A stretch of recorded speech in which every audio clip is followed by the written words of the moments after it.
là nghệ nhân rồi, mang tiếng nghệ nhân rồi mà không có đầu ra cũng buồn lắm chứ. Cũng như nghệ sĩ mà hát không có ai nghe. Mình nói lại con mình rồi, mình nói con có gia đình nữa, con đừng có phụ nghề này.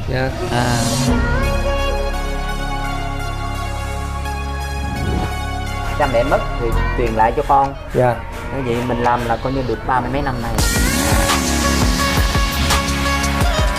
Nói chung ra nghề này không bao giờ mai một được. Không bao giờ luôn.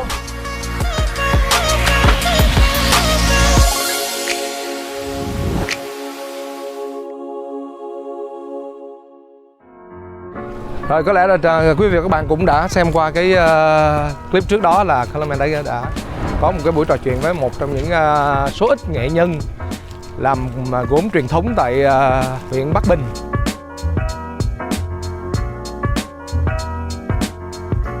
Bây giờ thì mình tiếp tục từ nhà mình rời khỏi nhà của anh Lâm Hồng Sỏi để mình đi đến một cái hộ dân nữa. Và mình cũng nghe nói là ở cái hộ này thì là làm gốm truyền thống nhưng mà làm gốm thủ công mỹ nghệ, và hy vọng rằng là mình sẽ được gặp được một nghệ nhân nữ, hy vọng. Có lẽ là quý vị và các bạn cũng như Coleman là mình nghe nói đến Bình Thuận, đến Phan Thiết, Mũi Né là mình chỉ nghĩ đến những bãi biển đẹp mà mê hồn người, đúng không? Và những cánh diều lượng. Nhưng mà trên thực tế đó, đây là những cái nơi, những cái góc khuất mà có thể rằng là tất cả chúng ta, rất nhiều người trong chúng ta là người Việt Nam, nhưng chúng ta cũng không hề biết đang có những cái cộng đồng sinh sống như thế này và đang bảo tồn những cái nghề truyền thống mà đã có lịch sử lên tới hàng trăm năm. Ở đây mình thấy có nguyên một đống củi, và mình nghĩ đây là những cái củi mà người ta sẽ dùng để nung các cái sản phẩm gốm đây. Dạ.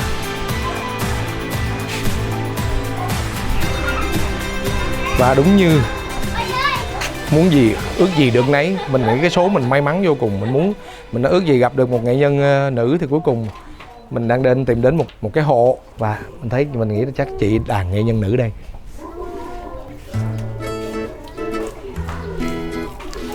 Quý vị và các bạn có thể thấy là đây là cũng là một cái chiếc bàn xoay. Đó hơi khác với lại cái hình ảnh mà chúng ta nhìn thấy ở nhà của anh Sỏi ha.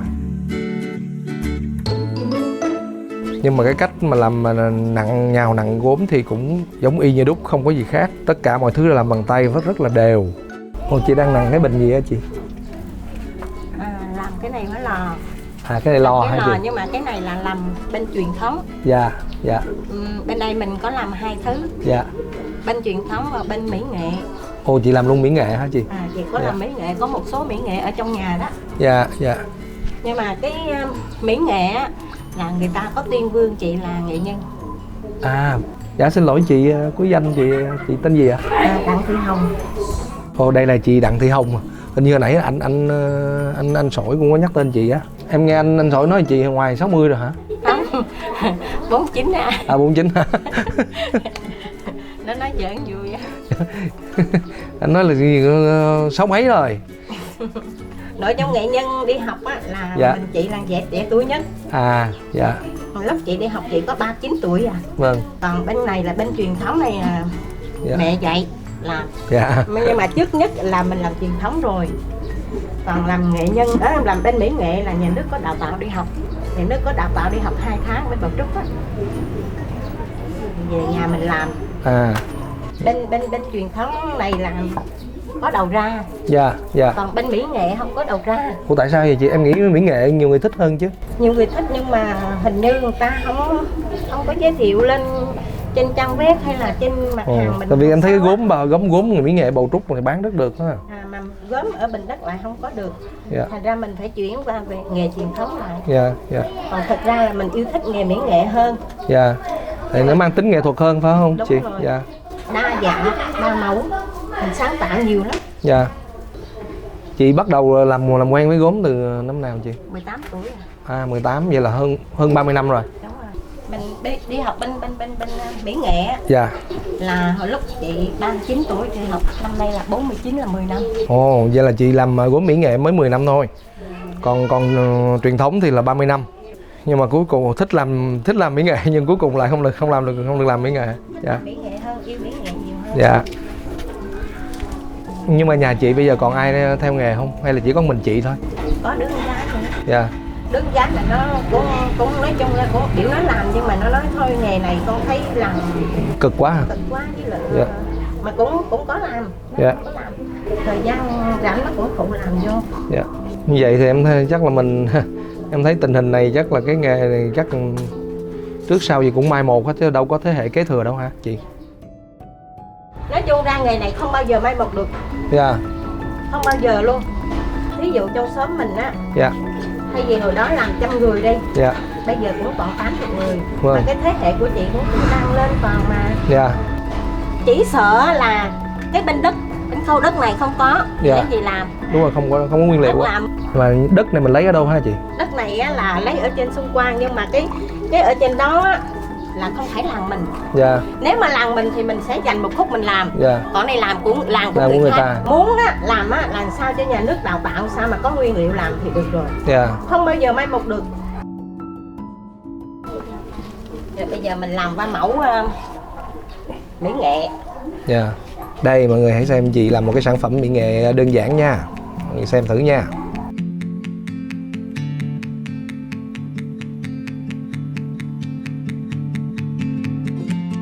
À là chị đang nặng cái bình này giống như cái bình phía ngoài kia phải không chị? Đúng rồi. Cái bình này để cắm hoa hả chị? Bình cắm hoa. Ồ.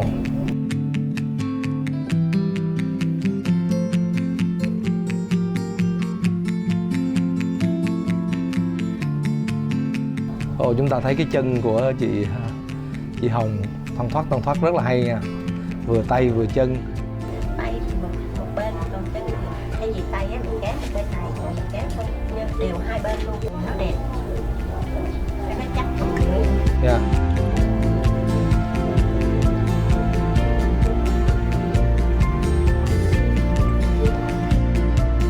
Nhưng mà đất của mỹ nghệ nó khác. Dạ.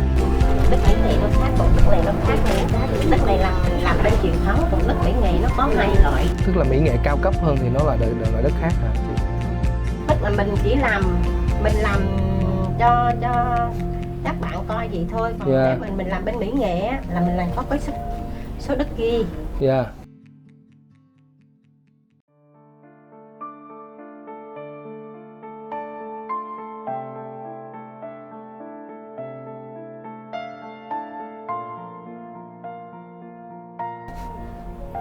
Ồ, chị đang uống cái miệng bình này vậy. Hay quá. Tự sáng tạo mà. nhiều mẫu lắm. Dạ. Mình có hoa văn lên không chị? Có hoa văn nhiều lắm. Ồ dạ, đây mọi người nhìn thấy. Toàn mẫu là mình tự mình sáng tạo bằng tay luôn, làm Cái nào mình làm cũng được hết. Nhưng mà cái này làm là chỉ cho các em coi thôi, nhưng mà sau này mình làm cái này nó khô á, mình làm đẹp hơn. dạ.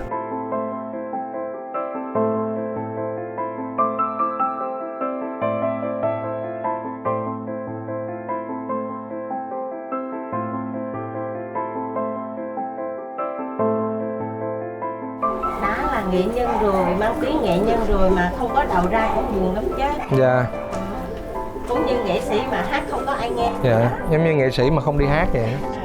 Làm nghệ nhân mà lại không được làm gốm mỹ nghệ thì rất là buồn, cũng giống như nghệ sĩ, giống như ca sĩ mà không được đi hát vậy.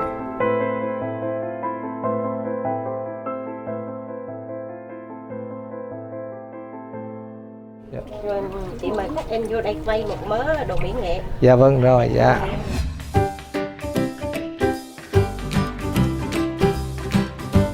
Đây mình thử trong lúc chị đang vô để Trân Quy giới thiệu thì mình thử mình bắt chước mình làm. Cũng thọt cái chân. Khó lắm nha, không có đều được luôn đó.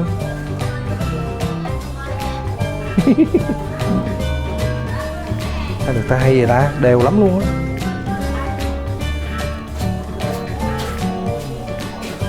Còn đụng vô cái nó bể hết nè. Không có dễ đâu.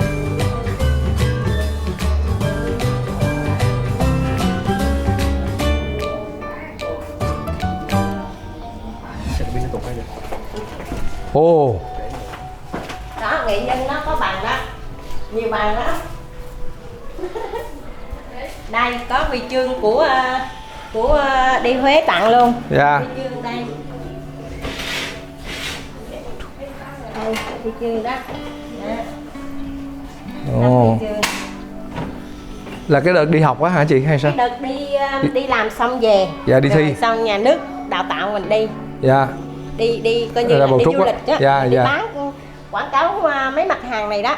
Vâng. Rồi đây có hình đây đó. Cái này hình này là mình đi Huế đó.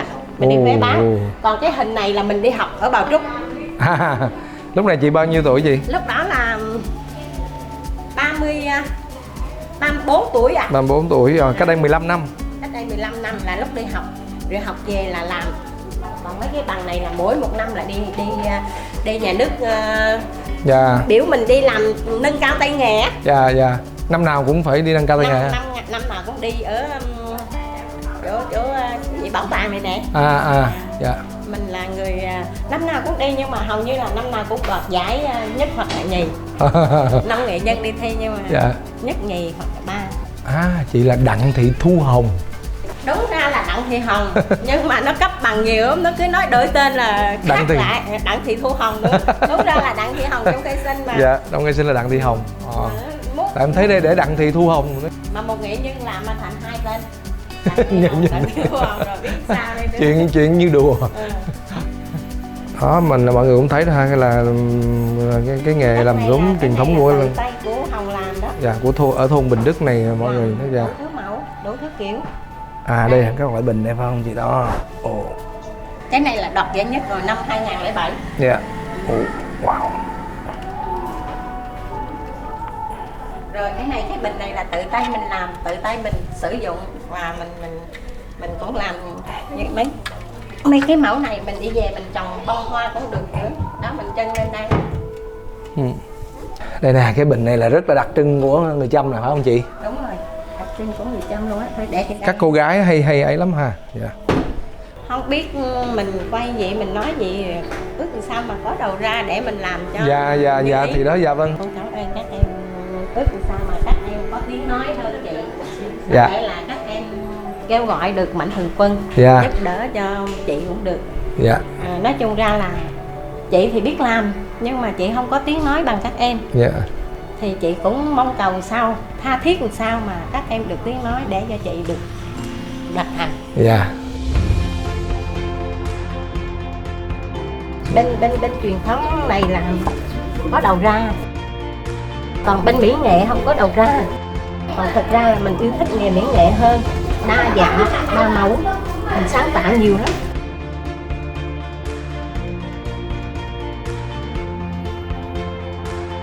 Đã là nghệ nhân rồi, mang tiếng nghệ nhân rồi mà không có đầu ra cũng nhiều lắm chứ. Cũng như nghệ sĩ mà hát không có ai nghe. Nói chung ra nghề này không bao giờ mai một được.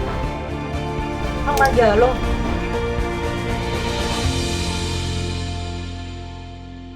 Em cũng đi rồi cũng quay để cũng hy vọng là chia sẻ với quý vị các bạn để mình nhìn thấy được cái tâm huyết của những người làm cái nghề làm gốm truyền thống ở làng Chăm.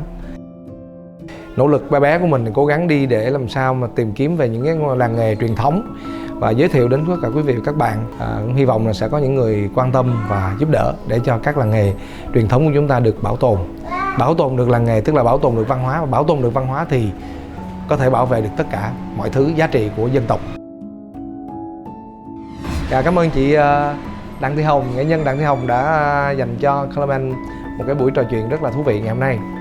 Em cũng xin chúc chị là nhiều sức khỏe ha, rồi tiếp tục giữ vững đam mê, rồi cũng hy vọng một ngày nào đó thì cũng sẽ có cái gì đó, một cái cơ duyên nào đó chăng. Dạ, em cảm ơn chị rất nhiều. Thôi cảm ơn các em. Dạ, cảm ơn chị.